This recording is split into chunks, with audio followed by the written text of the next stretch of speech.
They call 3 in the morning the dead hour. It's not just the time when the body is at its weakest, it's most vulnerable. It's when the city finally stops lying to itself.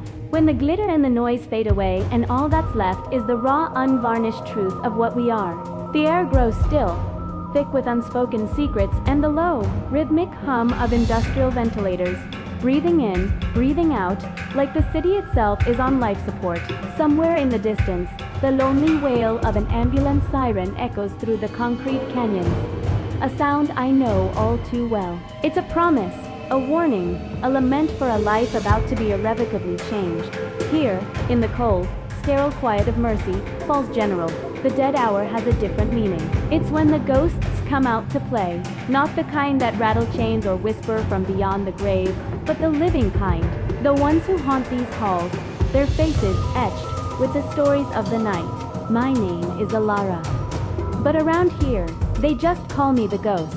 Not because I'm dead, though some nights I feel like a part of me has crossed over. It's because I see the things people spend their whole lives trying to bury. I'm the custodian of their final regrets, the archivist of their worst moments.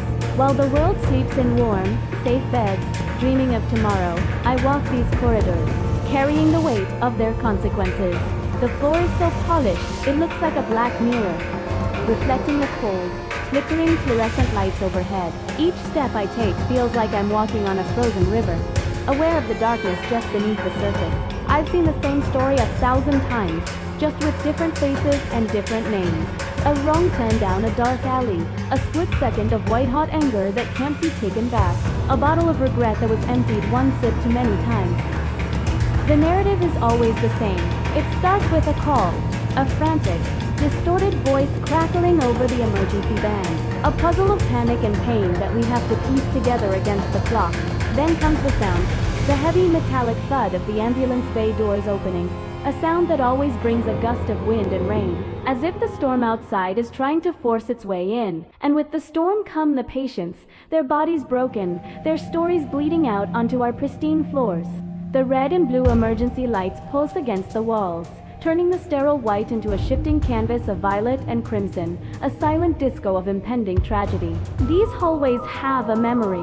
They are saturated with the echoes of every life that has passed through them. They remember the screams of agony, the desperate prayers whispered into the uncaring air, and the profound, heavy silence of the departures. They say the road takes everything, and I've seen the proof. The jagged glass of a broken whiskey bottle on a rain-slicked sidewalk, the mangled steel of a family car, the single, abandoned shoe lying in the middle of the street. But the hospital just keeps the tally. We're the bookkeepers of the city's debt to fate. Every night, I touch a small, worn photograph I keep in my pocket. It's a picture of a man and a child, my husband and my son, smiling in a world that no longer exists for them. A world before an 18-wheeler, a rainy night, and a driver who never stopped. They say time heals all wounds, but some wounds just become a part of who you are. This job, this place, it's my penance, my way of standing guard at the gates where they slipped away. I can't bring them back, but I can stand here, in Cabrit, and fight for someone else's husband, someone else's child. I'm not a hero. Heroes get parades and medals. They get to go home and feel a sense of victory. I'm just a witness. I'm the one who holds a trembling hand when there's no one else. The one whose calm, steady voice calls a code blue when the steady beep of a heart monitor flatlines into a single piercing tone. I am the final line of defense. The one who stays awake to make sure the night doesn't swallow you whole. I am the ghost who walks these halls, ensuring that no one has to face the darkness alone. So go on, Jack. Keep driving into the night. Run from what you did. But your story doesn't end out there on the wet asphalt. It ends there.